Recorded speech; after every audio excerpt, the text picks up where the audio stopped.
Hello, dear students. Very warm welcome to our YouTube channel BioGeek. देखिए, बहुत सारे students एक ही बात पूछ रहे थे हमारे YouTube चैनल पे। वो थी कि सर एडमिशन प्रोसेस क्या रहेगा। यहाँ पे सारे डिपार्टमेंट्स जो पोस्ट ग्रेजुएट के लिए अप्लाई किया है, जिन्होंने एमएससी के लिए या एमए के लिए या इंटीग्रेटेड प्रोग्राम्स के लिए एमटेक पीएचडी ये जो है उनके लिए, सो उन सारे स्टूडेंट्स के लिए ये जो प्रोसीजर है वो सब कॉमन है। तो आपको कैसे आपका एडमिशन कंफर्म करना है या किस तरीके से कब तक एडमिशन कंफर्म होगा, कब तक आप फीस भर सकते हो, फीस कैसे आपको भरनी है, और जो बच्चे वेटिंग लिस्ट के लिए पूछ रहे हैं उनके लिए भी ये वीडियो है कि वेटिंग लिस्ट कब आएगी या किस तरीके से वेटिंग लिस्ट होगी। तो देखिए यहाँ पे ये देखिए procedure for admission to post graduate और integrated programmes 2024-25 step by step.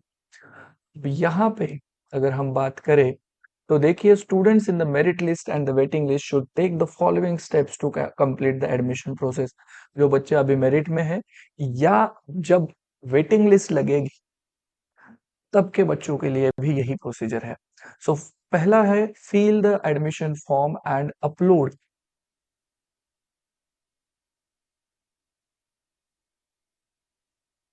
necessary documents। देखिए यहाँ पे the students in the merit list should use apply button which is display in the apply for the admission column on their dashboard. So यहाँ पे ये क्या करना है, मैं बहुत सिंपल से आपको बता रहा हूँ।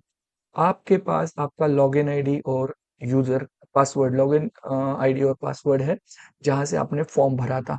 उसी विंडो पर आपको जाना है। ये देखिए यहाँ पे उसी विंडो के ऊपर आपको जाना है। सो यहाँ पे बेसिकली आप जाओगे, आपका ये एडमिशन मैं स्टेप बाय स्टेप आपको बता रहा हूँ। देखिए यहाँ पे क्लिक ऑनलाइन अप्लाई, और यहाँ पे ये जो है आपका, यहाँ पे आपको जाना है और डाल देना है। उसके बाद जो है वो आपको कुछ इस तरीके से जो विंडो है वो आपको मिल जाएगी। देखिए ये वाली विंडो आपको मिल जाएगी। अब यहाँ पे ये जो मेरा स्टूडेंट्स था एक, उसने ये अप्लाई करा। You if you are application under waiting list, admission will be granted only on the basis of vacancy available with department। But इसका जो है वो मेरिट लिस्ट में नंबर आ गया है तो ये यहाँ पे डायरेक्टली अप्लाई कर सकता है। अगर ये जब अप्लाई का बटन क्लिक करेगा तो उसको क्या आएगा, देखिए यहाँ ये वाला। सो ये यहाँ पे आपको जो है अप्लाई कर देना है। अब यहाँ पे inter academic bank of credits आपको आईडी क्रिएट करना है। ओके, या अगर आपका है तो वो आपको डाल देना है। ठीक है, अगर आपका है, लास्ट ईयर आपने बनाया होगा तो वही होता है। सो ये inter academic bank of credit, so ये इसका है तो वही से फिर ये आपको हॉस्टल चाहिए उसके लिए अप्लाई करना है, स्कॉलरशिप के लिए अप्लाई करना है, अपर कैटेगरी से है, अर्न एंड लर्न स्कीम में करना है, ये सारी चीजें, और प्रोसीड टू सेव और प्रोसीड टू नेक्स्ट करना है। देखिए मैं स्टेप बाय स्टेप बताता हूँ आपको यहाँ पे। देखिए after clicking the apply button fill the necessary information, जो मैंने आपको बता दिया। Once all the documents are uploaded, documents भी अपलोड करना है प्रोसीड नेक्स्ट के बाद, और फिर send for the department approval, वहां पे आपको क्लिक करना है तो वो आपका फॉर्म जाएगा उस डिपार्टमेंट को अप्रूव करने के लिए। अब यहाँ पे दो इंपॉर्टेंट चीज है। Student should upload only the scan copies of their mark list and the required documents if the students of the qualifying examination is awaited. मतलब अभी तक आपका रिजल्ट नहीं लिखा है और not declared, admission will be confirmed only if the student qualifies the examination। such students will be admitted provisionally। उनका admission provisional होगा। वहां पे आपको आ जाएगा रिजल्ट अवेटेड है, रिजल्ट लगा है डॉक्यूमेंट सबमिशन के टाइम पे। अगर इनके students fails to pass in the qualifying examination, his her admission shall be cancelled automatically. अगर आप फेल हो गए तो आपका एडमिशन ऑटोमेटिकली कैंसिल हो जाएगा। या फिर आपने प्रोविजनल लिया है पर आपने फिर डॉक्यूमेंट सबमिट नहीं किया है उस दिन तक, आपका admission cancel. Approve of the approval of the admission form by the department, फिर वो डिपार्टमेंट के पास अप्रूवल के लिए आपने भेजना है। Department will verify all the documents and approve the admission form. But यहाँ पे और एक बहुत इंपॉर्टेंट चीज है, वो भी मैं बता देता हूँ। जिन बच्चों ने स्पोर्ट्स या कल्चरल कोटा से एडमिशन लिया है उनका अप्रूवल फॉर्म जो है वो either director of sport SPPU, या कल्चरल से लिया है तो head CPA that is Lalit कला केंद्र, यहाँ पे जाएगा checking के लिए. So the admission of the students under these quota will be confirmed only after the approval from these heads. उनके पास से आपका अप्रूवल आया तो हो जाएगा.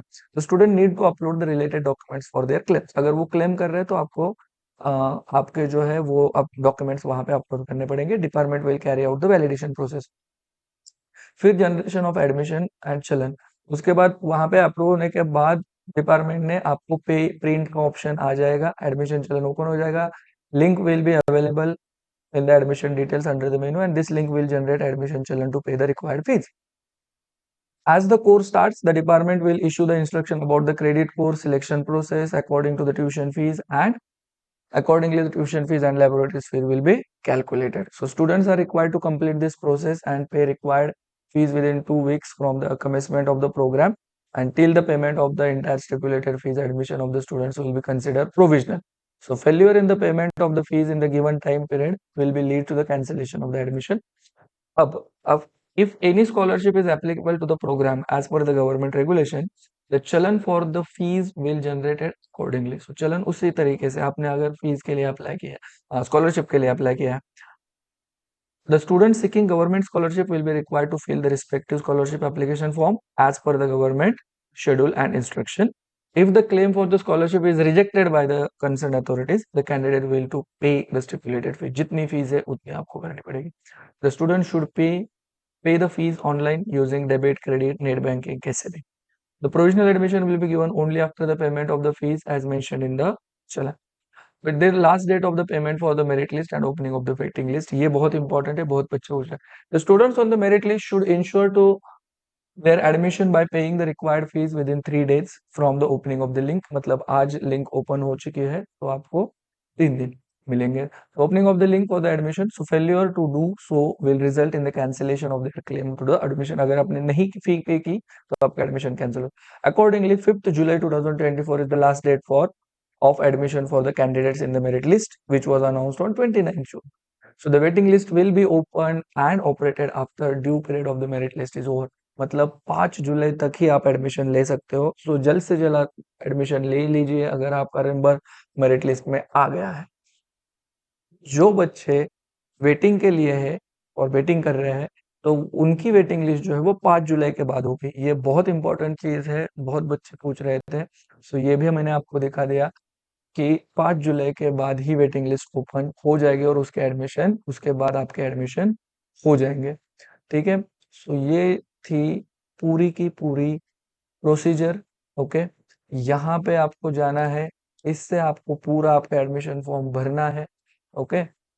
और आपका एडमिशन जो है वो कंफर्म कर देना है. अगर इसके अलावा भी अगर आपको कुछ भी डाउट हो, कुछ भी क्वेरी हो तो आप मुझे सीधा कमेंट कर सकते हो या कुछ कमेंट बॉक्स में मेरा नंबर भी है, आप मुझे कॉल कर सकते हो, मैसेज कर सकते हो व्हाट्सएप पे. हमारे टेलीग्राम चैनल पे आप ज्वाइन हो जाइए, वहां पे आप बात कर सकते हो मुझे टेलीग्राम पे, मैं वहां पे भी आपको रिप्लाई दूंगा. और इम्पोर्टेंट बात ये है कि जो बच्चे हमारे चैनल्स पे नए हैं वो प्लीज प्लीज चैनल को फॉलो करना, सब्सक्राइब करना मत भूलिए. हमारे यूट्यूब चैनल के ऊपर जुड़ जाइए, टेलीग्राम चैनल के ऊपर भी जुड़ जाइए. वहां मैं आपको ये सारे पीडीएफ जो है वो अपलोड कर दूंगा और इसकी जो लिंक है वो भी मैं हमारे यूट्यूब चैनल के डिस्क्रिप्शन बॉक्स में डाल दूंगा. प्लीज चैनल को फॉलो करना मत भूलिए. Thank you very much.